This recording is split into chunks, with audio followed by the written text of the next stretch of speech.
Udienza preliminare BPV. Il giudice chiude le porte agli ex soci su eventuali rivalse nei confronti di Banca Intesa, BCE, Consob e Banca d'Italia. Non possono essere considerati responsabili civili nel procedimento a carico degli ex vertici di BPV. C'è una certa amarezza da parte di noi operatori, perché speravamo ci fosse uno slancio di coraggio, di invenzione giuridica. Ha ritenuto che non ci fosse nulla nel passaggio, nell'acquisizione fatta da Intesa San Paolo che giustificasse il fatto che questa fosse chiamata a rispondere per problematiche create dal cedente. Una decisione incomprensibile che non va nella direzione di tutelare i risparmiatori truffati, la dichiarazione diffusa in una nota dal Codacons.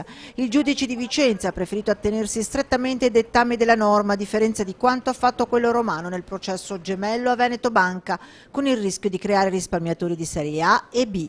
Con questa decisione di fatto le parti civili potranno rivalersi solo su Banca Popolare di Vicenza in liquidazione coatta, la Bad Bank, dove ormai anche con l'ultimo sequestro non c'è più nulla, una soddisfazione morale ma che lascia l'amaro in bocca. Ovviamente la delusione è totale perché si sperava in questo, un soggetto solvibile. Ma non è finita qui, gli avvocati degli imputati Zonina & Co. hanno sollevato due eccezioni che potrebbero cambiare ulteriormente le carte in tavola. Hanno sollevato eccezioni di nullità di rinvio a giudizio per gli imputati e nullità per incompatibilità territoriale per quanto riguarda il giudizio. Se accolte, il giudice si è riservato di decidere. Potrebbe significare che gli imputati nel primo caso non andranno a giudizio, nel secondo c'è il rischio di prescrizione.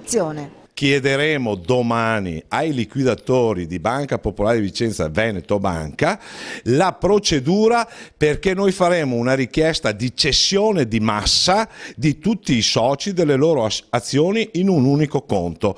Quindi mali estremi, estremi rimedi.